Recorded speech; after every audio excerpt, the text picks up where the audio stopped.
Bismillahirrahmanirrahim. Qala al-musannifu rahimahullahu ta'ala wa nafa'ana bi wa bi ulumi fid darin amin. Faslun hadza fasl wal huququ durbani. Wal huququ tawi pira-pira hak iku durbani rong macem. Ahaduhuma utawi salah sijine durbani iku hakullahi hake Allah ta'ala halimahu lurispolah wa sayati bakal teka apa al-kalamu dawuh alaihi ing atase hakullah ta'ala. Wasani utawi kang kaping pindho hakul adami ku hake bangsa ana Adam fa amma hukukul adami namung kok ana pun utawi pira-pira hak bangsa ana Adam iku fasalah satun mongko iku ana telu. Wa fi batinu sahi iku tetep ing dalam sebagian pira-pira salinan utawi lafat fahiya ala salah satin. Fahiya ala salah sati adrubin. Faya mongko utawi hukukul adam ala salah sati adrubin iku tetep ing atase telu pira-pira macem. Dorbun utawi sak macem layuk balu. Dorbun rupane sak macem layuk balu kang ora den trima fi ing dalem dorbun sapa illa syahidani kejaba saksi loro. Dzakarone kang laki-laki lanang karone. Falayak fi mongko ora cukup apa rajulun wong lanang siji wa mraatani lan wong wadon loro. Wa fassara jelasake sapa al musannif hadza dorba ing ikilah macam bikauli kelawan dawe musannif wa huwa utai dorbun iku ma perkara layuk sodu kang ora den sejo minhu saking ma apa almalu bondo wa yatoli ulan metu muncul ada alaihi ing ngatasé ma sapa ar-rijalu pira-pira wong lanang ghaliban ing dalem umume katolakin kaya tolak wa nikahin lan nikah. Wa min hadza darbi ku tetep setengah saking ikilah macam aidon haleh maneh ukubatullahi utawi siksane Allah taala. Ka hati syurbin kaya hati ngombe, ka hati syurbi khamrin kaya hati ngombe khamr uku batil adami utawa hukumane anak Adam kata zirin kaya takzir wa kisosin lan kisos. Wa darbun lan siji macem akhiru kang weneh yukbalu kang den trima fihi ing dalem darbun akhir sapa apa ahadu umurin salah sijine pira-pira perkara salah satin kang telu. Imma syahidani ana kalane saksi loro ai rajulani tegese lanang loro au rajulin utawa wong lanang siji wa imro'atani lan wadon loro au syahidun utawa wong kang nyakseni wahidun kang siji wa yaminul mutailan sumpai wong kang mendakwa wa innama yakunu angin mestine ana apa yaminu sumpai mudai ba'da syahadati syahidi ku ana ing dalem sause kesaksiane wong kang nyeksenine mudai wa ba'da ta'dili lan ing dalem sause mengadilinya ing dalem sause mengadili mudai wa yajibulan wajib apa ayat kurayento nutur sapa man fi halfihi ing dalem sumpai man anna syahidu ing sak temene wong kang nyeksenine man iku sadikun wong kang bener fima ing dalem perkara syahida kang nyekseni sapa man mannya dua ini syahida kang nyekseni sapa man lahu maring man akhir bihi kelawan ma fa ilam yahlif mongko lamun ora sumpah sapa al mudai wong kang dakwa wa talabalan nupre sapa mudai yamina khasmi ing sumpahe lawan bicarane mudai falahu mongko iku tetep kedue mudai dzalika utawi mengkono-mengkono adamul halfi fa inna kala mongko lamun to membangkang sapa khasmuhu musuhe mudai falahu mongko iku tetep kedue mudai ayah lafa utawi yen to sumpah sapa mudai yaminar radi kelawan dadi sumpah nolak fil adhari ing dalem qaul adhar wa fassara jelasake sapa al musannifu hadza darba ing ikilah macam bi annahu kelawan sak temene kelakuan ya nau kelawan sak temene kelakuan wa fassara jelasake sapa al musannif hadza darba ing ikilah macam bi anau kelawan sak temene kelakuan iku ma perkara kana kang ana apa al qasdu sejo minhu saking ma iku al malabondo fakot mongko bloko wa darbun lan siji macam akharu kang weneh yubalu kang den trima fi ing dalem darbun sapa ahadu amroini salah sijine perkara loro imma rajulun ana kalane wong lanang siji wa mur'atani lan wong wadon loro au arba'u niswatin utawa papat pira-pira wong wadon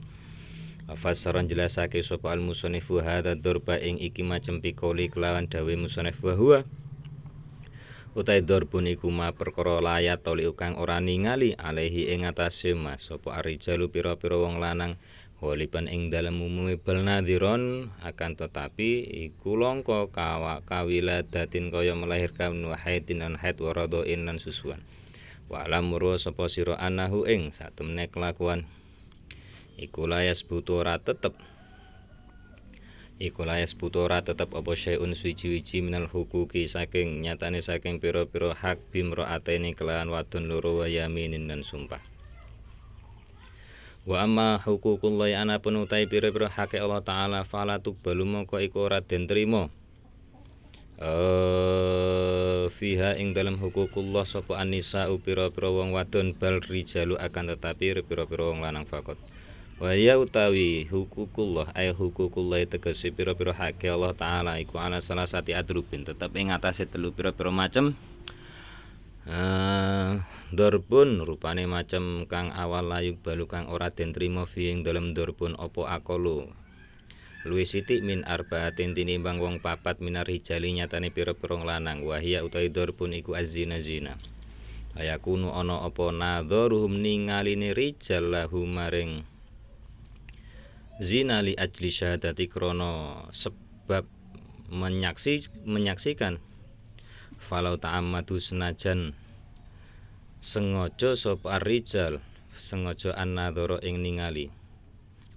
falau ta'ammadu mongko lamun sengaja sapa rijal an-nadhara ing ningali li ghairiha maring saliyane krana saliyane syahadah fasaku mongko fasik sapa rijal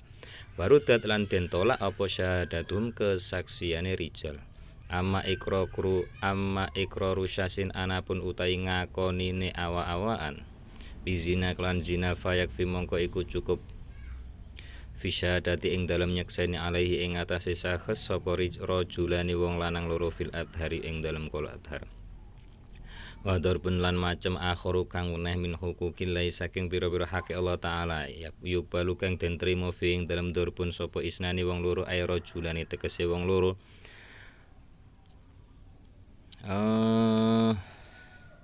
wa fassara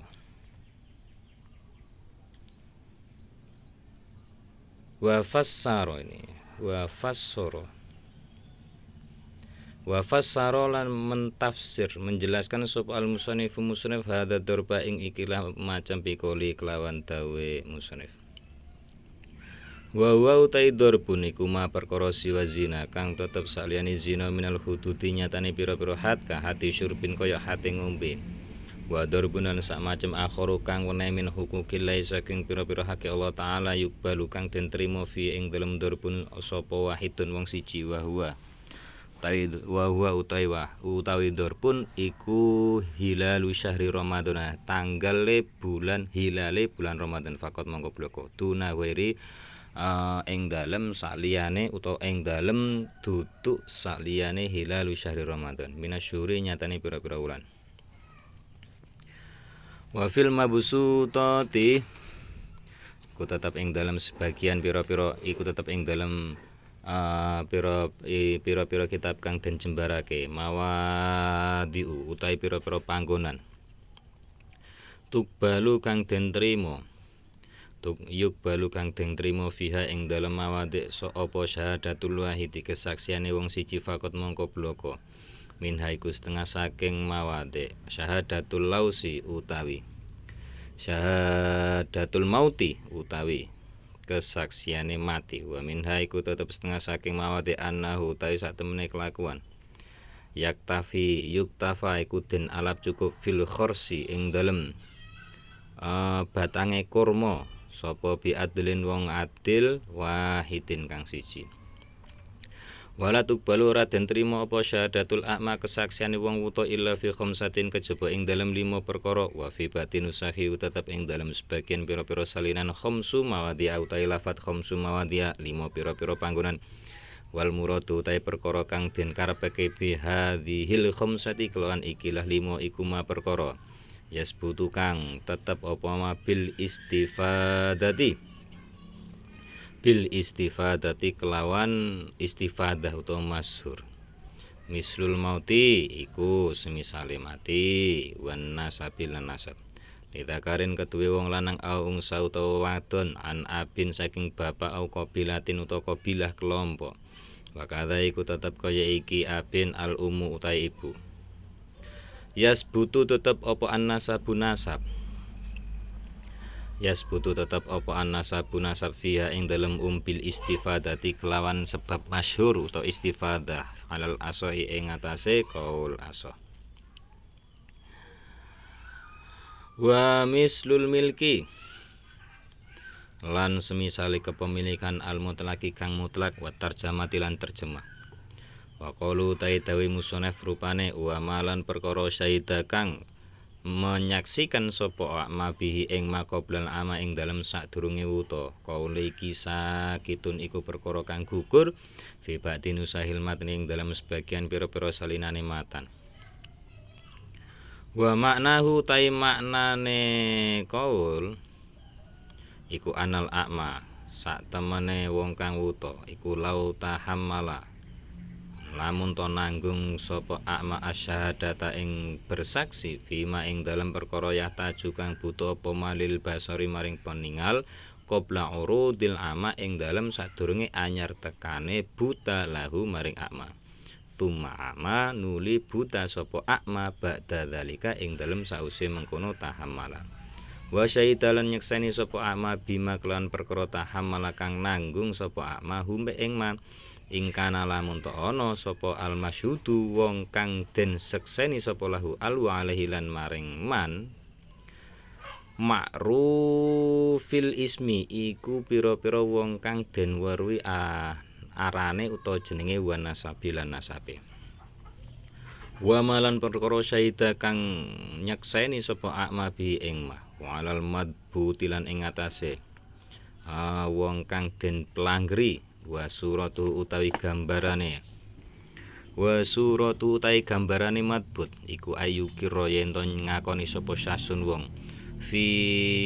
uduni a'ma ing dalam kupinge wong kang wuta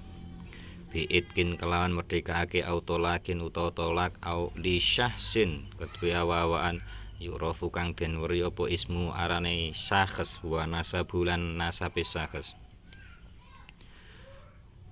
wa ya dzalikal a'ma utai tangane mengkono-mengkono wong kang wuta ala roksi dzalikal mukiri ku ana ing atase sirahe mengkono-mengkono wong kang ngakoni fa ya ta'ala ku mongko dadi gumantungan bersentuhan sapa al a'ma bihi kelawan al mukir wa batulan melanggeri batasi sapa a'ma hu ing mukir hatta yashhada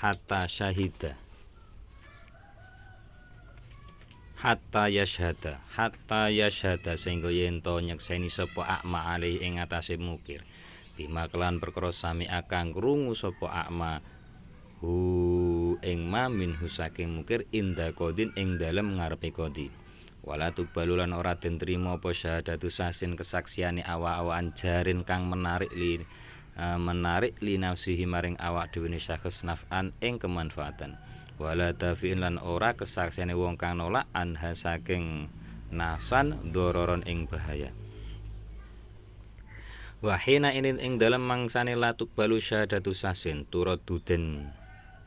tolak apa syahadatu sayyidi kesaksiane tuan li abdi maring akawulane sayyid al ma'duni kang den izini sapa lahu al fit tijarati ing dalem perdagangan wa mukatabihi lan budak mukatabe said wallahu a'lam bishawab.